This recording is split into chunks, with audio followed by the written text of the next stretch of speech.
और बात अयोध्या जी के राम मंदिर में दान चोरी के मामले की। इस मामले में खबर यह आ रही है कि स्पेशल इन्वेस्टिगेशन टीम यानी एसआईटी ने एक कर्मचारी लव कुश मिश्रा को हिरासत में लिया है, तो वहीं टिन्नू यादव को भी हिरासत में लिया जा सकता है। लव कुश मिश्रा चढ़ावे की रकम गिनती करने वाली टीम का हिस्सा है। जानकारी के अनुसार उसे करीब 6 महीने पहले जिम्मेदारी दी गई थी। उसके घर में तलाशी के दौरान 12 लाख रुपए बरामद भी हुए हैं।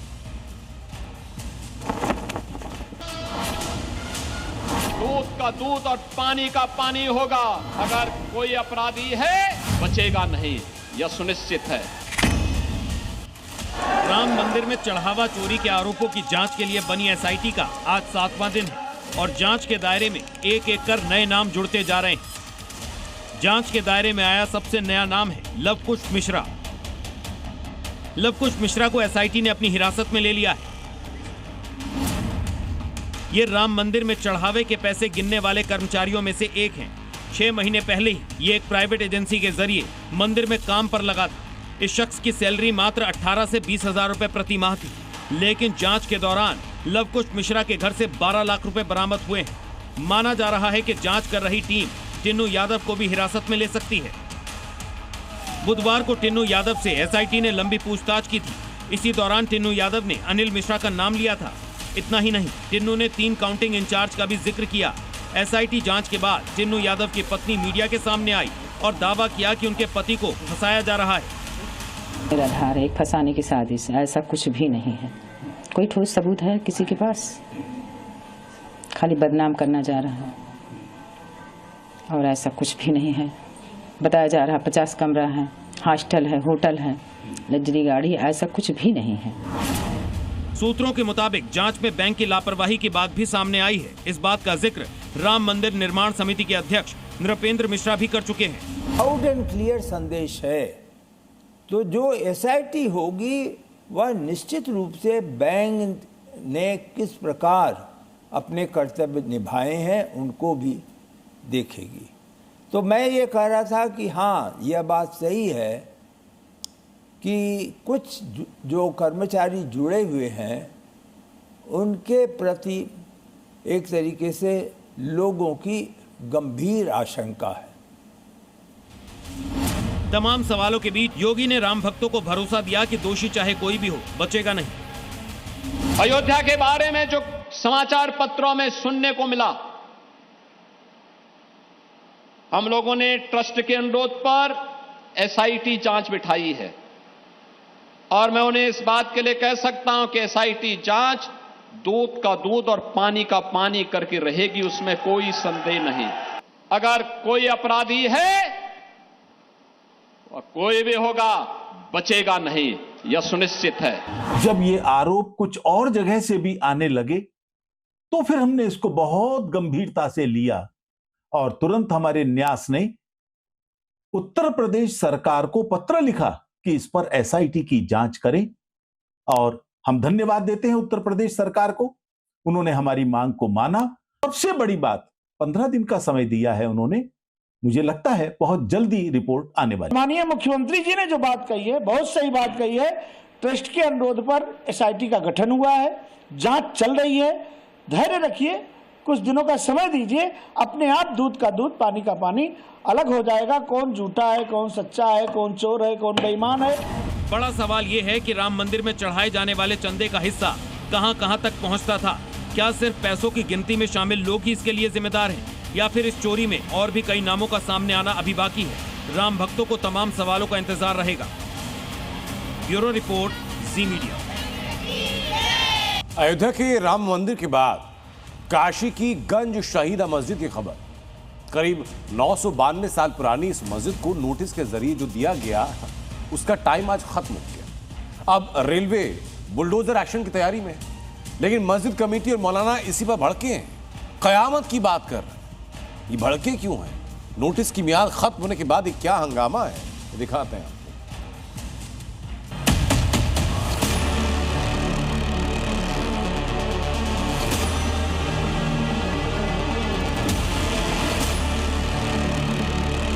बिल्कुल गलत कर रहे हैं, क्योंकि उसी को हम चैलेंज करेंगे अदालत। 20 जून ये वो तारीख है जब वाराणसी के गंज शहीदा मस्जिद का आखिरी दिन तय हुआ था। करीब 1000 साल पुरानी मस्जिद को मिले सरकारी अल्टीमेटम का टाइम बीत चुका है। अब बुलडोजर एक्शन की बारी है, क्योंकि रेलवे नोटिस लगा चुका है जिसमें साफ साफ कहा गया है या तो जमीन खाली करो या बुलडोजर आएगा। इसके लिए बकायदा मियाद भी दी गई थी जो आज खत्म हो गई, लेकिन ना तो जमीन खाली हुई ना नोटिस का जवाब दिया गया। उल्टा भाईजान अपनी बात पर अड़े हैं और मस्जिद को ही नहीं बल्कि नोटिस को ही अवैध बता रहे हैं।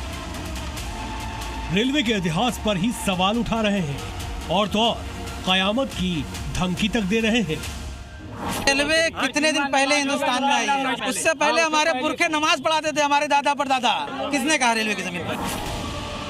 दरअसल ये मस्जिद काशी स्टेशन की मेन एंट्री पर बनी हुई है और इसको खाली करने का नोटिस कई दिन पहले रेलवे मस्जिद के बाहर लगा चुका है।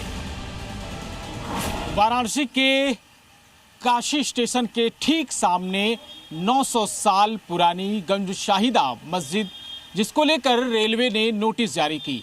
नोटिस में 20 जून यानी आज की तारीख तक का अल्टीमेटम दिया गया है। आज आखिरी दिन है रेलवे के नोटिस के मुताबिक और उसके ठीक सामने आप देखिए कि पूरा मस्जिद जो है वो अब सूना नजर आ रहा है। आरोप है कि ये मस्जिद रेलवे की जमीन पर अवैध रूप से बनाई गई थी और अब जब काशी स्टेशन को मॉडल स्टेशन बनाने का कार्य तेजी से चल रहा है, उसी के बीच ये मस्जिद आ रही थी। इसके बाद कोर्ट में चल रहा मामला खारिज हुआ और अब मस्जिद पर नोटिस चस्पा दिया गया है। अब जबकि अल्टीमेटम का टाइम भी खत्म हो चुका है, तो इंतजामिया कमेटी कोर्ट में जाने की बात कह रही है। वो नोटिस मेरी नजर में अपने आप में अवैध है, क्योंकि उस पे जो है न तो तारीख है, न दस्तखत है, न कोई मुहर है, न रेलवे की कोई लोगो है। वो बिल्कुल गलत कर रही है, क्योंकि उसी को हम चैलेंज करेंगे अदालत। और हमारे पास जो नक्शे मौजूद हैं 1880, 1883, 84 के, जिसमें मस्जिद साफ तौर पे दिखाई गई उस नक्शे में। एक तरफ मस्जिद की इंतजामिया कमेटी और मौलाना जिद पर अड़े हैं, तो वहीं वाराणसी के संत अपील कर रहे हैं कि मुस्लिमों को जिद नहीं करनी चाहिए, क्योंकि यहाँ भव्य स्टेशन बनेगा तो सबका फायदा होगा। वैसे भी अगर रेलवे की जमीन वो है तो रेल के तो जगह सभी लोग उपयोग में लेंगे कि अगर वहाँ पे रेलवे स्टेशन बन जाता है तो सभी के लिए होगा, वो चाहे हिंदू हो, मुस्लिम हो, सिख हो, ईसाई हो। लेकिन मस्जिद कमेटी की दलील है ये मस्जिद रेलवे से पहले की बनी हुई है, लिहाजा इसे नहीं हटाया जा सकता।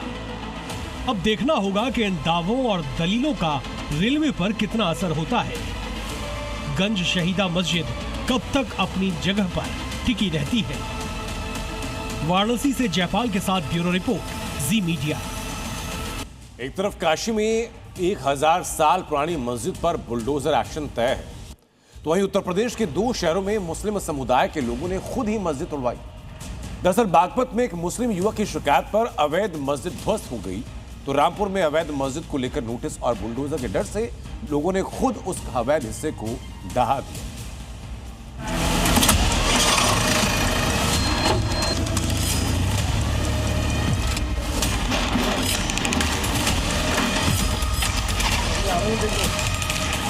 यूपी के 2 शहरों से आई ये 2 तस्वीरें देखी। पहली बागपत से है, जहां बुलडोजर से अवैध मस्जिद ध्वस्त कर दी, जबकि दूसरी तस्वीर रामपुर से है, जहां छैनी, हथौड़े और दूसरे औजार से मस्जिद का अवैध हिस्सा गिरा दिया गया। खास बात यह है कि दोनों ही जगह भाईजान ने खुद मस्जिद गिरा। सबसे पहले जानिए कि बागपत के राजपुर खानपुर इलाके में भाईजान ने मस्जिद पर बुलडोजर कैसे चलवाई।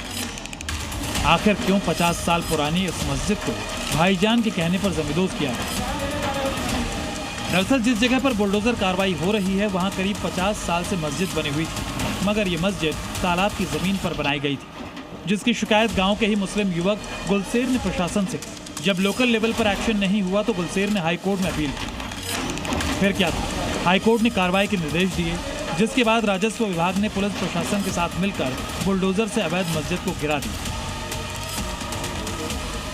बागपत में बाबा का बुलडोजर चल रहा है। आप देख सकते हैं कि ये खामपुर राजपुर गांव है। यहाँ पर ये तकिया वाली मस्जिद बताई जाती है। ये अवैध रूप से इस मस्जिद का निर्माण कराया गया था। देख सकते हैं कि यहाँ पर बुलडोजर चल रहा है। ये बुलडोजर ने मस्जिद को ध्वस्त कर दिया है क्योंकि यहाँ पर ये अवैध तरीके से मस्जिद का निर्माण कराया गया था। अब जानिए रामपुर में क्यों भाईजान ने मस्जिद गिरा दी। आखिर क्यों रात को हाथों में औजार और बांस लेकर मस्जिद के ऊपर बनी छत गिराई जा रही है। दरअसल यहाँ चुपचाप अवैध मस्जिद का निर्माण किया जा रहा था, लेकिन जैसे ही बुलडोजर आने का डर सताया तो शुरू हो गया भाईजान का मिडनाइट ऑपरेशन। ये मामला रामपुर के मिलक इलाके का है, जहां एक मस्जिद की नई छत तैयार हो रही थी। करीब 100 साल पुरानी जर्जर मस्जिद को नया रूप देने की कोशिश चल रही थी, लेकिन ये निर्माण बिना किसी अनुमति के चल रहा था, जिसकी शिकायत प्रशासन को की गई। प्रशासन ने मस्जिद कमेटी के पदाधिकारियों को बुलाया, अवैध निर्माण को रोकने और निर्माणाधीन हिस्से को हटाने को कहा। प्रशासन ने अल्टीमेटम दिया तो मस्जिद कमेटी के हाथ पैर फूल गए और रातों रात मस्जिद कमेटी ने अवैध निर्माण को गिरा दिया। भाईजान ने अपने हाथों से मस्जिद का अवैध हिस्सा इसलिए जमींदोज कर दिया क्योंकि मस्जिद परिसर में 2 हाइड्रा मशीनें पहुंच चुकी थी। दिन निकलते ही कभी भी एक्शन शुरू हो सकता था, जिसमें मस्जिद के बाकी हिस्सों को भी नुकसान पहुंच सकता था। लिहाजा भाईजान ने खुद ही अवैध हिस्से को गिराना बेहतर समझा, क्योंकि यूपी में हर किसी को पता है कि जहां अवैध निर्माण होगा वहां बुलडोजर एक्शन तो होकर ही रहेगा। ये कब्जा करेगा, अब करेंगे तो उसे मालूम है कि बुलडोजर आएगा, संपत्ति को फिर से जब्त करवाएगा। एक मस्जिद को लेकर बागपत में हंगामा है।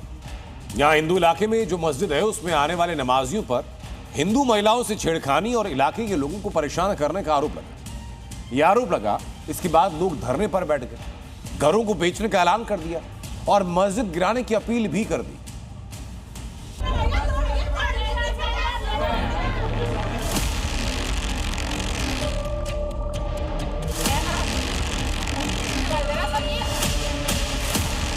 महिलाओं का हंगामा, मस्जिद के आगे धरना, मकान बिकाऊ हैं के बैनर और सीएम योगी से सुरक्षा की गुहार।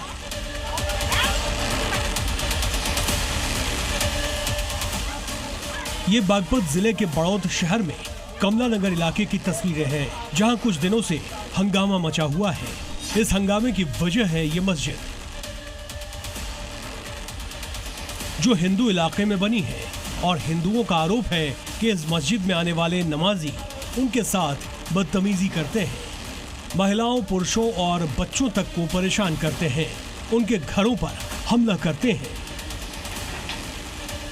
जब यहाँ पे मुसलमान है ही नहीं तो ये मस्जिद क्यों बनाई गई? यहाँ पे हमें परेशानी हो रही है। जब भी हमको जो ऑब्जेक्शन करे, हमें हमारे ऊपर उल्टे सीधे दावे लगाए जा, केस ठोके जा, छेड़खानी का लगा दे, कुछ भी लगा दे। भाई हमें बड़ा क्या परेशानी है, लात लूट मारे दरवाजे आगे। अरे यहाँ दूर दूर लोग का आदमी आवे, गाड़ी को छोड़ देवे। हमें गेट में लात बात मार के गई।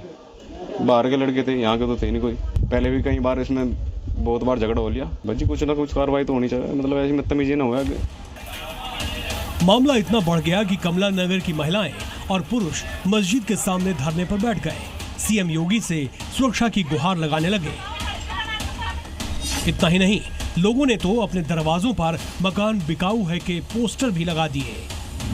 हालांकि प्रशासन ने फिलहाल मामला शांत करा दिया है, मगर लोगों का आरोप है कि ये मस्जिद भी नियम के विरुद्ध बनी है, लिहाजा इसे गिराया जाए। ये मस्जिद यहाँ पर निर्माण कराया गया, जिसको लेकर के यहाँ ये स्थानीय लोग हैं। ये कमला नगर का मोहल्ला है, बड़ौद कोतवाली क्षेत्र ये पड़ता है। यहाँ पर कमला नगर में रहने वाले लोगों ने, महिलाओं ने हंगामा किया था और अपने मकानों पर जो मकान बिका हुए के पोस्टर चस्पा कर देते। हालांकि फिलहाल अभी पोस्टर हटा लिए गए हैं और स्थानीय जो लोग हैं, कॉलोनी के लोग हैं, उनका कहना है कि इस मस्जिद में जो लोग यहाँ पर नमाज पढ़ने के लिए आते हैं, यहाँ पर महिलाओं को और यहाँ के लोगों को परेशान करते हैं। क्या मांग करते हैं? हम मांग हमें मस्जिद टूटना था। हालांकि जी न्यूज ने जब इस मस्जिद के संचालक से बात की तो उनका कहना है कि यह मस्जिद 23 साल पहले मिली दान की जमीन पर बनी है और नमाजियों पर लगाए जा रहे आरोप बेबुनियाद हैं। अब देखना ये होगा कि इस मामले पर प्रशासन क्या एक्शन लेता है। कुलदीप चौहान, जी मीडिया, बागपत। अब खबर उत्तर प्रदेश की राजनीति से। बीजेपी संगठन में बड़े बदलाव की तैयारी कर रही है। खबर यह कि अगले 102 दिन के अंदर प्रदेश संगठन की नई टीम का ऐलान हो सकता है। प्रदेश महामंत्री, प्रदेश उपाध्यक्ष, क्षेत्रीय अध्यक्षों समेत कई अहम पदों पर बदलाव की संभावना है। क्या बदलाव होने जा रहे हैं, उनका असर क्या होने जा रहा है, उनके पीछे की वजह क्या है, दिखाते हैं कुछ रिपोर्ट।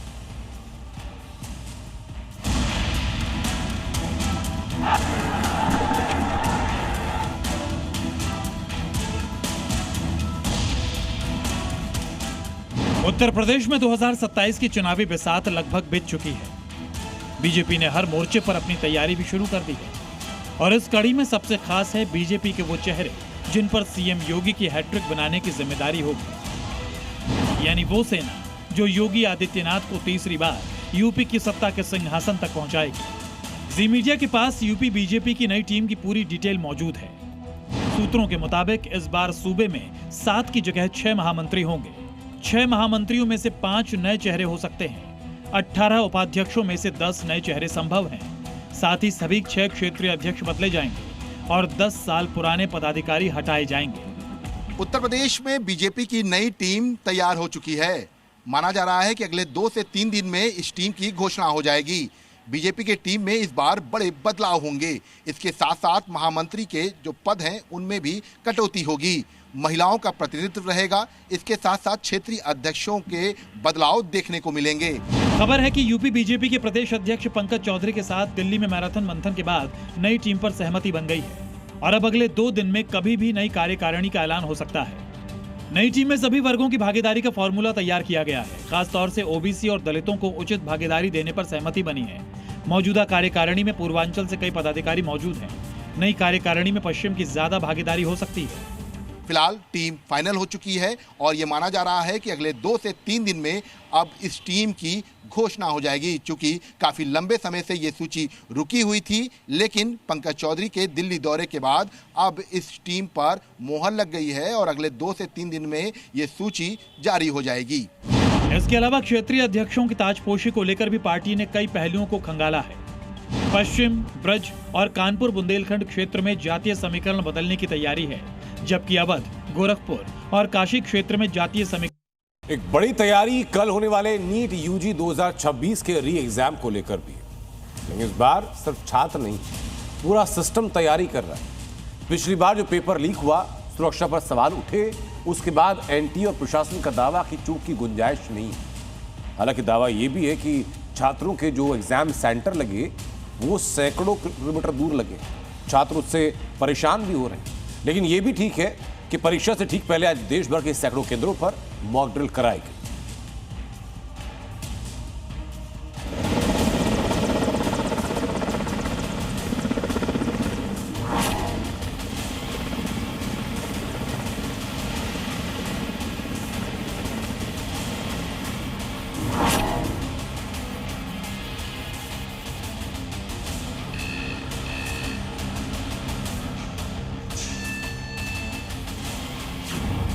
ये तस्वीरें देश के अलग अलग शहरों की हैं। दिल्ली, नोएडा, पटना, जयपुर, भोपाल और रायपुर। इसके अलावा देश के अलग अलग जगहों से एक ही तस्वीर दिखाई दे रही है। परीक्षा केंद्रों के बाहर सुरक्षा का मजबूत घेरा, अधिकारियों की लगातार निगरानी और किसी भी तरह की गड़बड़ी रोकने के लिए चौकन्ना प्रशासन। हमारे संवाददाताओं ने अलग अलग शहरों में तैयारियों का जायजा लिया और हर जगह एक ही संदेश मिला, इस बार कोई रिस्क नहीं। नीट एग्जामिनेशन इस बार होगा फुल प्रूफ, किसी भी तरीके की कोई भी कमी नहीं होगी और यही कारण है कि आज इस पे पूरी मॉक ड्रिल की जा रही है और आप देख सकते हैं कि पूरी पुलिस फोर्स भी यहाँ पर अंदर में आई हुई है और जो एग्जामिनेशन सेंटर्स है वहाँ पर पूरा जांच किया जा रहा है। पूरा लाइव मॉनिटर आपको जितने जो क्लासरूम्स हैं उनके ऊपर बाकायदे CCTV के जरिए नज़र रखी जाएगी। इस वक्त हम आपको तस्वीरें जो है वो बिहार के सबसे बड़े परीक्षा केंद्र यानी कि बापू परीक्षा परिसर की तस्वीरें जो है वो यहाँ पर दिखा रहे हैं। यहाँ पर परीक्षा परिसर के अंदर की तस्वीरें दिखाएं तो यहाँ पर फोर्स जो है वो यहाँ पर तैनात है। देश भर में कल नीट की परीक्षा आयोजित की जाएगी, जिसको लेकर के भोपाल में 32 सेंटर्स बनाए गए हैं, जहां पर सुरक्षा की दृष्टि से पुख्ता इंतजाम किए गए हैं। देखिए, ये मेटल डिटेक्टर है जिससे जो है छात्रों की जांच की जाएगी। अलावा ये एनटीए द्वारा जो है वो घड़ी लगाई जाएगी तमाम सारे सेंटर्स पर। तमाम अधिकारियों को निर्देशित किया गया है कि एग्ज़ाम में किसी तरीके की कोई कोताही ना हो। 6000 से ज़्यादा बच्चे राजधानी में इस नीट के पेपर को देंगे और करीब 16 इसमें सेंटर बनाए गए हैं।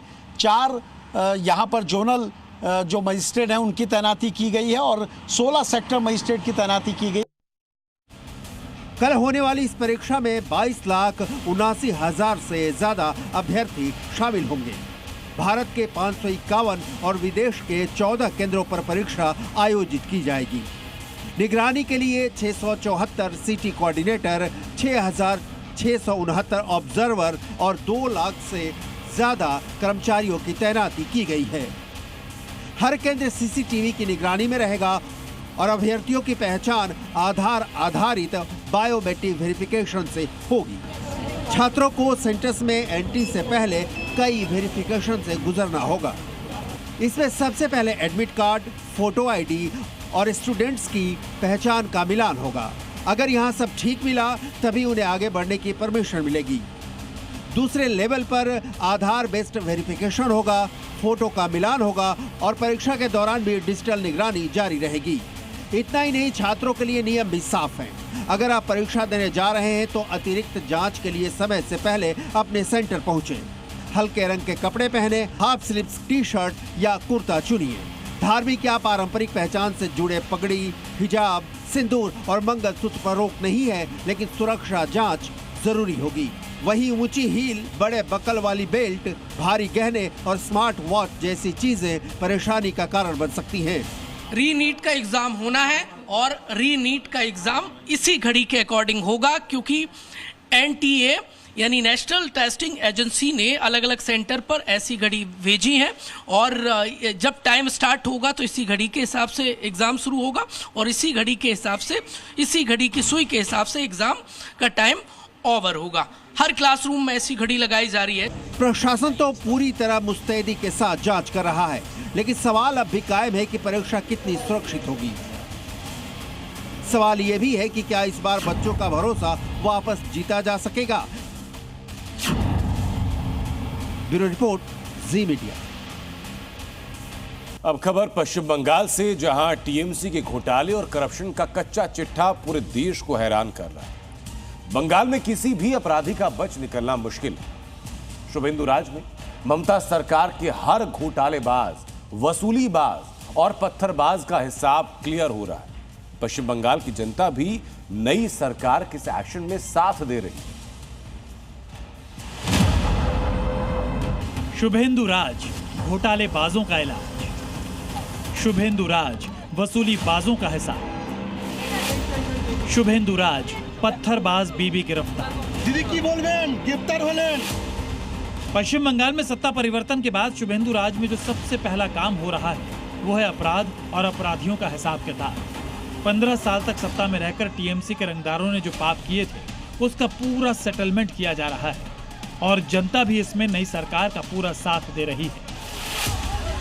बंगाल में सत्ता बदलने के साथ ही नेताओं पर अंडा अटैक के मामलों की बाढ़ सी आ चुकी है। ये हैरान करने वाली तस्वीरें हावड़ा के पंचायत ऑफिस से सामने आई हैं, जहां डिप्टी चीफ पर अंडों से हमला किया गया। गुस्साई भीड़ ने उनके साथ मारपीट की और चोर चोर के नारे भी लगे। स्थानीय लोगों ने पंचायत ऑफिस के सामने पहले जमकर विरोध प्रदर्शन किया। हालात तब और बिगड़ गए जब डिप्टी चीफ सोमेंदु वहां पहुंचे। गुस्साई भीड़ के एक हिस्से ने उन्हें घेर लिया और उन पर हमला कर दिया। साथ ही दूसरी तरफ खड़े कुछ लोगों ने उन पर अंडों की बौछार कर दी। हालांकि टीएमसी के पंचायत चीफ ने जनता के आरोपों को खारिज करते हुए पद से इस्तीफा दे दिया।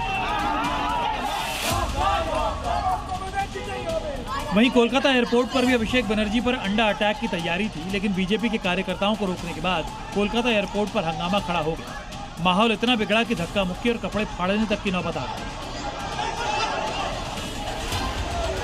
इस पूरे विवाद में बीजेपी ने भी आरोप लगाया कि सुकांता मजूमदार का इंतजार करने के दौरान टीएमसी की तरफ से पहले हमला किया गया और बीजेपी कार्यकर्ताओं से मारपीट की गई। हमले में कुछ महिलाओं को भी चोट लगने का दावा किया गया।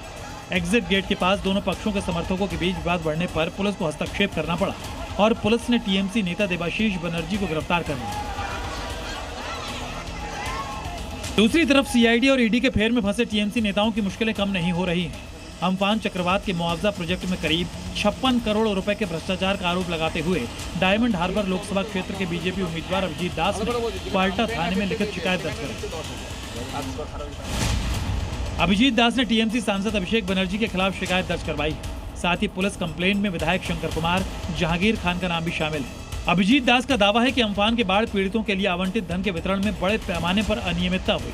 उनका आरोप है कि सिर्फ पाल्टा विधानसभा क्षेत्र में ही आवास परियोजना में करीब 45 करोड़ रुपए का घोटाला हुआ और मछुआरों को दिए जाने वाले मुआवजे के तौर पर करीब 11 करोड़ रुपए का घोटाला हुआ है। वहीं पाल्टा में शुभेंदु सरकार की पुलिस पत्थरबाजों के खिलाफ एक्शन मोड में है। पाल्टा पुलिस थाने पर हमले और टीएमसी नेता जहांगीर खान को छुड़ाने की साजिश के मामले में उनकी पत्नी रेजिना बीबी को गिरफ्तार कर लिया गया। दीदी की बोलबेन गिरफ्तार होलेन की बोलबेन किछु बोलबेन। वो 3 दिन से फरार थी। पुलिस के मुताबिक हमले की योजना रेजिना ने ही बनाई थी। 16 जून को रेजिना बीबी ने समर्थकों को जुटाकर थाने के बाहर विरोध प्रदर्शन कराया था, पत्थरबाजी करवाई थी। रेजिना बीबी की गिरफ्तारी के साथ ही अब तक इस मामले में कुल 26 लोगों को गिरफ्तार किया जा चुका है। ब्यूरो रिपोर्ट, जी मीडिया। एक तरफ पश्चिम बंगाल में हर पुराने अपराध और अपराधी का हिसाब हो रहा है, तो दूसरी तरफ घुसपैठ और घुसपैठियों के खिलाफ शुभेंदु सरकार के एक्शन ने बांग्लादेश की फौज और आवाम को डरा दिया।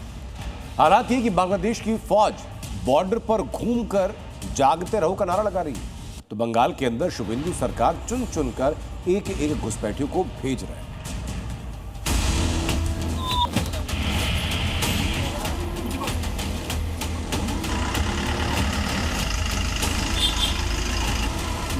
घुसपैठियों पर triple attack, detect, delete, deport. Bengal में जो भी अवैध, उसका प्रवेश निषेध। बांग्लादेश बॉर्डर पर शुभेंदु का डर। बॉर्डर पर बांग्लादेश टेंशन में है, बांग्लादेश फोर्स टेंशन में है, बांग्लादेश से बंगाल में बेरोक-टोक घुसने वाले घुसपैठिए टेंशन में, और इन तमाम टेंशन की वजह है शुभेंदु अधिकारी का लाउड एंड क्लियर स्टेटमेंट। जल्दी जल्दी भागो, जल्दी जल्दी भागो, नहीं तो जो करना है सरकार करेगा। बंगाल में सत्ता परिवर्तन के बाद से ही शुभेंदु के डिटेक्ट, डिलीट और डिपोर्ट नीति से घुसपैठियों में हड़कंप मचा है। बांग्लादेश से भागकर पश्चिम बंगाल पहुंचे बांग्लादेशी घुसपैठियों की धरपकड़ तेज है और शुभेंदु के पुशबैक का खौफ बांग्लादेश बॉर्डर पर भी साफ साफ दिखने लगा है। बांग्लादेशी घुसपैठियों पर एक्शन की डिटेल आपको दिखाएंगे, लेकिन पहले बॉर्डर पर बांग्लादेश का डर देखिए। भारत बांग्लादेश बॉर्डर पर बॉर्डर गार्ड बांग्लादेश यानी बीजीबी और गांव के लोग दिन रात पहरा दे रहे हैं। टॉर्च की रोशनी में बॉर्डर पर गश्त लगा रहे हैं, ड्रोन से बिना फेंसिंग वाले इलाकों पर नजर रख रहे हैं, माइक पर चिल्ला चिल्ला कर लोगों को चेतावनी दे रहे हैं। यानी कुल मिलाकर पिछले कुछ महीनों में कट्टरपंथ का तमाशा दिखाने वाले बांग्लादेश ने अपने ही लोगों को वापस नहीं लेने का मन बना लिया है और शुभेंदु सरकार की पहल को जंगी हालातों में बदल दिया है। इतना ही नहीं, बॉर्डर के कई इलाकों में सेना बांग्लादेशी नागरिकों को उत्पात करने के लिए भी उकसा रही है, जिसका सबूत है मालदा से आई तस्वीरें। यह है मालदा के वैष्णो नगर थाना क्षेत्र में आने वाला भारत बांग्लादेश बॉर्डर का सुखदेवपुर इलाका, जहां बांग्लादेश की तरफ हजारों की भीड़ जमा है, हाथों में लाल झंडे हैं और गांव के लोग भारत की तरफ से होने वाली फेंसिंग और पुश बैक को लेकर हंगामा कर रहे हैं। आपको बता दें कि सुखदेवपुर सीमा के करीब 1200 मीटर इलाके में अब भी कटीले तार की बाढ़ नहीं है। लंबे वक्त से बिना फेंसिंग का ये इलाका सुरक्षा के लिए चिंता का कारण बना हुआ है। पहले भी इसी सीमा से कई बार बांग्लादेश से घुसपैठियों की एंट्री का मुद्दा सामने आ चुका है और बांग्लादेशी गांव वालों की तरफ से भारतीय किसानों की फसल काटकर ले जाने से भी तनाव बढ़ा था। और एक बार फिर सुखदेवपुर बॉर्डर पर बांग्लादेशी कट्टरपंथी इकट्ठा होकर तनाव फैलाने की फिराक में हैं, जिसके बाद बीएसएफ हाई अलर्ट है। बांग्लादेश और बांग्लादेशियों के डर की वजह की असल तस्वीर ये है। घुसपैठियों पर एक्शन की ये तस्वीर जलपाईगुड़ी की है, जहां बशीरहाट से बसों में भरकर अवैध बांग्लादेशियों को होल्डिंग सेंटर लाया गया, जहां से उन्हें बांग्लादेश डिपोर्ट किया जाएगा। ये बांग्लादेशी लोग इंडिया में, पश्चिम बांग्ला में, कलकत्ता में, न्यू टाउन इलाका में काम करता रहा था। ऐसे ही बेआईनी भावे ये लोग जलपाईगुड़ी में आज होल्डिंग सेंटर में उसका जायगा हुआ है। कि बंगाल के कोने कोने से घुसपैठियों को पकड़ा जा रहा है और उन्हें होल्डिंग सेंटर भेजा जा रहा है। पकड़े गए घुसपैठी अपना गुनाह भी कबूल कर रहे हैं। होल्डिंग सेंटर में मौजूद लोगों का कहना है कि वो अलग अलग समय पर भारत आए थे। कुछ का कहना है कि वो 1 साल पहले भारत आए थे, तो कुछ पिछले 4-5 साल से यहाँ अवैध रूप से रह रहे थे। लेकिन अब बंगाल में सत्ता परिवर्तन के बाद इन अवैध घुसपैठियों को जल्द से जल्द बंगाल की जमीन पर छोड़ना होगा। जलपाईगुड़ी से प्रत्युत दास के साथ ब्यूरो रिपोर्ट। बांग्लादेशी घुसपैठियों के खिलाफ भारत सरकार एक्शन में। तो बांग्लादेश में भगवान श्री राम के कथित अपमान के बाद बांग्लादेश के हिंदू सड़कों पर उतर आए। ढाका से लेकर गाई बांधा तक जय श्री राम के नारे गूंज रहे। कट्टरपंथियों को खुली चुनौती दी जा रही। क्यों भड़का है हिंदुओं का आक्रोश, इस रिपोर्ट में आपको दिखाते हैं। कट्टरपंथियों की घिनौनी करतूत, भगवान श्री राम का अपमान, बांग्लादेश के हिंदुओं का आक्रोश। आज बांग्लादेश की धरती हिंदुओं की हुंकार से दहल उठी है।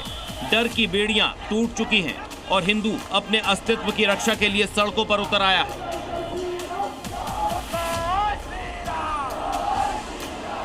वर्तमान में बांग्लादेश में सत्ता बदल चुकी है। बांग्लादेश नेशनलिस्ट पार्टी की सरकार है और तारिक रहमान देश के प्रधानमंत्री हैं, लेकिन हिंदुओं के जख्म अभी भी हरे हैं। इसी बीच उत्तरी बांग्लादेश से आई एक खबर ने जलती आग में घी डालने का काम कर दिया, जिसके बाद ढाका की सड़कों पर जो हुआ वो इतिहास में पहले कभी नहीं देखा गया था।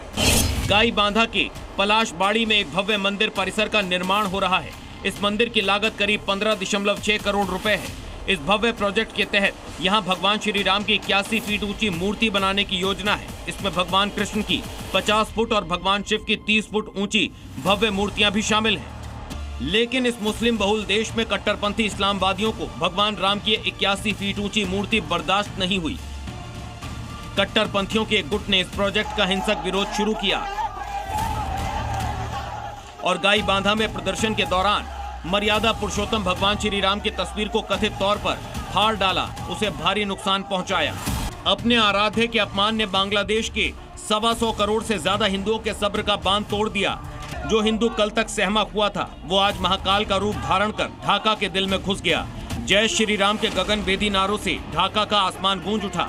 हिंदू संगठनों ने राजधानी ढाका के अंदर विशाल प्रदर्शन किया। हाथों में जलती हुई मशालें और आंखों में आक्रोश लिए हजारों प्रदर्शनकारियों ने साफ चेतावनी दी है कि अब बहुत हुआ, दोषियों को तुरंत गिरफ्तार करो, वरना अंजाम भुगतने को तैयार रहो। 17 करोड़ की आबादी में भले ही हिंदू 8% से कम हैं, लेकिन उनकी एकजुटता ने आज तारिक रहमान की सरकार की नींव हिला दी है। हिंदुओं का ये उग्र रूप और जय श्री राम की ये हुंकार वहां के कट्टरपंथियों को हजम नहीं हुई। हिंदुओं के इस प्रदर्शन से बौखलाए जमात-ए इस्लामी के गुंडों ने एक बार फिर अपनी औकात दिखा दी। हिंदुओं के प्रदर्शन के विरोध में जमात-ए इस्लामी के कई प्रमुख नेताओं ने अन्य इस्लामी दलों के साथ मिलकर एक खतरनाक साजिश रची। ये हिंसक भीड़ ढाका स्थित भारतीय उच्चायोग की तरफ बढ़ी। नफरत से अंधी हो चुकी जमात-ए इस्लामी की भीड़ ने भारतीय उच्चायोग पर कायराना हमला बोल दिया। सुरक्षा घेरे को तोड़ने की कोशिश की गई। यही नहीं, कट्टरपंथियों ने भारत विरोधी नारे लगाए। साफ है कि बांग्लादेश में चिंगारी अब शोला बन चुकी है। एक तरफ अपनी पहचान और आराध्य के सम्मान के लिए खड़ा हुआ स्वाभिमानी हिंदू है, तो दूसरी तरफ भारत और हिंदुओं से नफरत में जलता जमात इस्लामी का वो चेहरा जो दूतावासों पर हमले कर रहा है। तारिक रहमान सरकार के लिए ये सबसे बड़ी परीक्षा है। क्या बांग्लादेश के 1.3 करोड़ हिंदुओं को इंसाफ मिलेगा या ये देश पूरी तरह कट्टरपंथ की आग में स्वाहा हो जाएगा? ब्यूरो रिपोर्ट, जी मीडिया। अब बात पाकिस्तान की। भारत के खिलाफ साजिश रचने वाला पाकिस्तान बूंद बूंद पानी को तरस रहा है। आवाम प्यासी और हुनान यूएनएससी में जाकर गिड़गिड़ा रहे हैं। भारत ने जैसी अपनी जननीति बदली, पाकिस्तान की सारी हेकड़ी निकल गई। अब देखिए रिपोर्ट। ये जो तस्वीरें आप देख रहे हैं, ये किसी रेगिस्तान की नहीं बल्कि भारत को आंख दिखाने वाले पाकिस्तान की है, जहां आवाम दाने दाने के बाद अब पानी के एक एक बूंद के लिए मोहताज हो चुकी है। मिलिट्री और आतंकियों के आकाओं ने पूरे देश को उस मुकाम पर लाकर खड़ा कर दिया है जहां अब सिर्फ प्यास और बदहाली बची है। जिन हुक्मरानों को अपनी जनता के हलक को तर करना था, वो भारत के खिलाफ साजिशें रचने में मशगूल थे। लेकिन अब भारत ने अपनी जल नीति बदली तो पाकिस्तान के बुरे दिन ऐसे शुरू हुए कि आवाम त्राहिमाम कर उठी। पाकिस्तान भूल गया था कि 1960 का दौर नहीं, ये नया भारत है जब पहलगाम में पाकिस्तान पोषित आतंकियों ने हमारे बेगुनाह नागरिकों का खून बहाया। तो भारत ने साफ शब्दों में अपनी नीति भी स्पष्ट कर दी। भारत ने जता दिया कि अब सिंधु जल समझौते की आड़ में पाकिस्तान को मुफ्त का पानी और बदले में भारत को आतंक नहीं मिलेगा। जब जब प्यास से गला सूख रहा है तो पाकिस्तान दुनिया के सामने हाथ फैलाकर गिड़गिड़ाने लगता है। बौखलाहट ऐसी कि इस्लामाबाद सीधे संयुक्त राष्ट्र सुरक्षा परिषद यानी यूएनएससी का दरवाजा खटखटाने पहुंच गया। पाकिस्तान के प्रधानमंत्री और विदेश मंत्री इशाक डार ने बकायदा यूएनएससी अध्यक्ष को चिट्ठी लिखकर रोना रोया है कि भारत चिनाब नदी पर जो प्रोजेक्ट्स बना रहा है वो नियमों के खिलाफ है। पाकिस्तान का दावा है कि उससे उसकी जल सुरक्षा, खाद्य सुरक्षा और पूरी अर्थव्यवस्था तबाह हो जाएगी। यानी पाकिस्तान खुद मान रहा है कि भारत अगर चाहे तो उसका हुक्का पानी एक झटके में बंद कर सकता है। लेकिन आतंकिस्तान शायद ये भूल चुका है कि ये बदला हुआ आत्मनिर्भर और बेहद मजबूत नया भारत, ये वो भारत है जो न किसी की गीदड़ भपकी से डरता है और न ही किसी की धमकी को बर्दाश्त करता है। और बात अमेरिका ईरान डील की जिसके फिर टूटने का खतरा है। जिम्मेदार है इजराइल। एक तरफ जहां ईरान ने कहा कि समझौता टूटा है तो अमेरिका जिम्मेदार होगा, तो दूसरी ओर नेतन्याहू पीछे हटने को तैयार नहीं। इजराइल लगातार हिजबुल्लाह पर हमले कर रहा है। अमेरिका ईरान में डील, इजराइल बन गया कील। नेतन्याहू की दो टूक, जलना चाहिए पूरा लेबनान। अमेरिका और ईरान के बीच हुए शांति समझौते के तहत सीज फायर के बावजूद लेबनान पर इजराइल के हमले जारी हैं। इजराइल पर हिजबुल्लाह के हमले के बाद नेतन्याहू ने लेबनान को मिटाने की कसम खा ली है। इजराइल सेना का दावा है कि दक्षिणी लेबनान में ईरान समर्थित हिजबुल्लाह के साथ जारी लड़ाई में 4 सैनिक मारे गए हैं। 4 सैनिकों की मौत से भड़के इजराइल के राष्ट्रीय सुरक्षा मंत्री इतामार बेन ग्वीर ने धमकी दी है कि पूरा लेबनान जल जाना चाहिए। इजराइल का गुस्सा 7वें आसमान पर। सैनिकों की मौत का बदला लेने के लिए इजराइल ने लेबनान पर हमले तेज कर दिए हैं। लेबनान की समाचार एजेंसी के मुताबिक 16 लोगों की मौत भी हुई है।